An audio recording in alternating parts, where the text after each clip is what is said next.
Ayan siya, nagkakandara pa siya sa ukay-ukay. Hindi na ata kakasya sa maleta ko. Ha? Hindi na ata kakasya. Pinapawisan ka na. Teka mo tita, tatlong Uniqlo. Sweater. Magkano? 480 yen. Magkano sa Pilipinas na peso yan? Ano? 100 plus lang yan, siguro. 480 times 0.39. Walang 200. 187. 187 lang. Magkano sa Uniqlo yan? 1.4 or 1.2? 1,000? Pero biro. Wag mo nang pakawalan.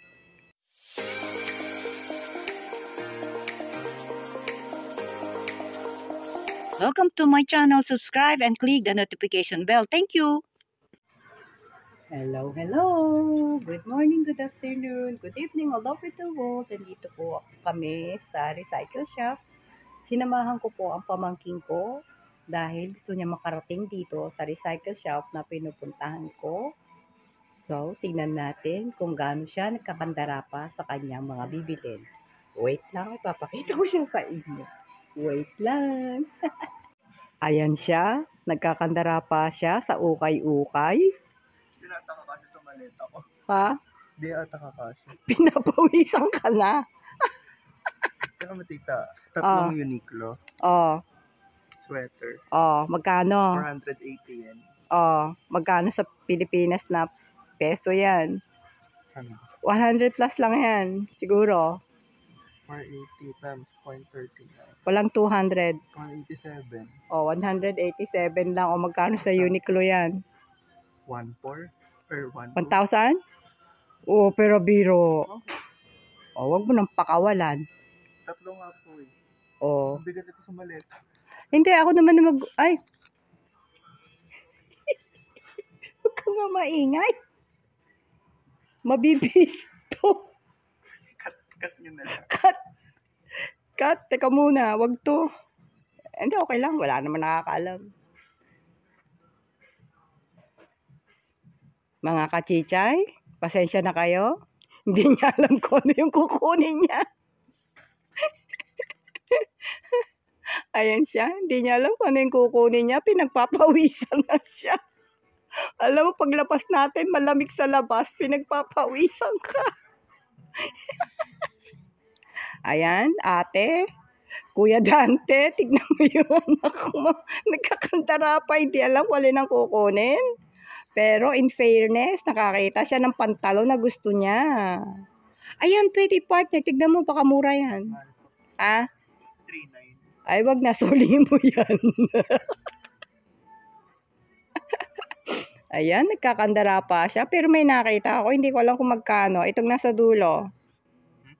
Yan yung black. Yan. Tignan mo kung magkano. 4,000. Ay, wag na. Wag mong kunin. Baka makuryente ka sa mahal. Tignan mo yung hawak niya. Ang daming hawak, oh. Lahat yan. Bet mo. Sukati ko po yung Sukat mo. Sige, para pagpawisan ka lalo.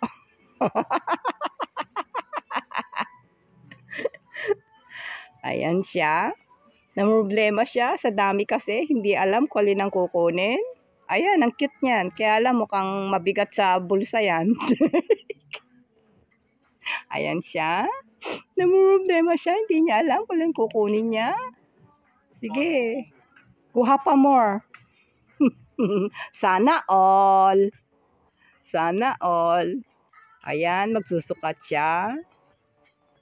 Ayan ang fitting room. Okay, see you. Sana na lahat kasya sa'yo. Okay, dito muna tayo at nagsusukat siya doon. Andun kasi siya sa fitting room. Ayan, naklukunan yung kamay ko.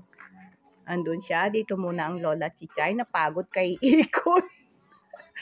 Ikot kasi ng ikot. Ayun, pinabayaan ko muna siya. Pinapili ko siya mabuti kung alin ang gusto niya dyan. Sige lang. Dito lang ako. Napagod ako, hinihingal ako. Pero nakakuha na siya ng bet niyang pantalon. Nakakuha siya ng pila. Ayan, nakakuha siya. Ang cute ng nakuha niya. Ayan, mura lang siya. Ay, Diyos ko po, ang hirap pala pag pag ganitong nasa ukay-ukay ka, no? Para bang ang sayang maghanap. Alam nyo yon yung feeling na gano'n. Yung pag nakakita ka ng, ha? Ayan! Bagay! Mas mahal lang po ito. Magkano? 1,980. Parang pala, 700. 1,000? 980. Mura na kasi brand yan na. Ang ganda. Ano po, kasi ano rito, ang mga brand dito, wala hong fake. Bawal po kasi yung magtitinda ka ng fake dito sa Japan. Kaya kahit sa ukay-ukay, lahat ng makikita yung brand, lalo na sa mga damit o sa mga bag, bawal po ang fake dito sa Japan. Huhulihin po kayo, kukunin ang inyong lisensya. Bawal po talaga magtinda ng mga fake dito. Kaya yung mga nakuha ng pamangkin ko, lahat is may pangalan, may brand. Gaya ng pang sports, Champion, mga Pila, mga Nike, mga ganun, lahat po is brand. Wala pong fake dito. Kaya yung mga foreigner na kagaya namin, pag meron ganitong recycle, naku po, nagkakandara pa talaga kami. Kaya ayan, sinama ko siya para naman makita niya kung ano ang klase ng ukay-ukay dito sa Japan. Kaya kung sino po pagpupunta sa Japan, hanapin ninyo ang treasure. Hanapin din ninyo. Ito treasure tong anong to. Maliit po. Ay, bagay sa'yo ang fit. Wait lang. Pakita natin sa kanila. O, ayan. Bagay ba sa kanya? Size M yan. Bagay sa'yo para sa akin. Nabili ko na pag sumagot sila. Ha? Nabili ko na pag sumagot sila. Ayan, ang cute niyan. Balik ko na po ito. Oo. Cute yan. Bagay sa'yo. Ayun. Pag sinabing cute sa kanya, bibili niya yon. Bagay naman sa kanya yung yellow eh. At saka pangkaraniwan yung ganong yellow bagay sa'yo. May binabagayan kasi. Pero sa kanya, bagay yung kulay yellow. Kunin mo na yan, wag mo na isole. Mura ba siya? Magkano? 480. Oh. 480. Eh di magkano? Walang 200 dyan, ano? 187 pesos? Oba. Uniqlo yan, ano? Uniqlo pa. At saka, hindi gamit na gamit. Ang ganda. O, see? Kaya magandang ukay-ukay dito sa Japan. Kaya kung sino po ang gusto ng ukay-ukay, hindi ho ukay-ukay ang tawag, kundi recycle shop po ang tawag. Kaya yung mga pinakita kong vlog sa inyo, dito ako pumunta nung last, yung may mga brand, dito ako pumunta. So, dinala ko siya. Kasi malapit dito sa bahay eh. Meron ding isang recycle shop, yung unang-unang vlog ko. Ayun din, medyo kumpara sa akin, mas mura dito ng konti. Ayan! Wait lang.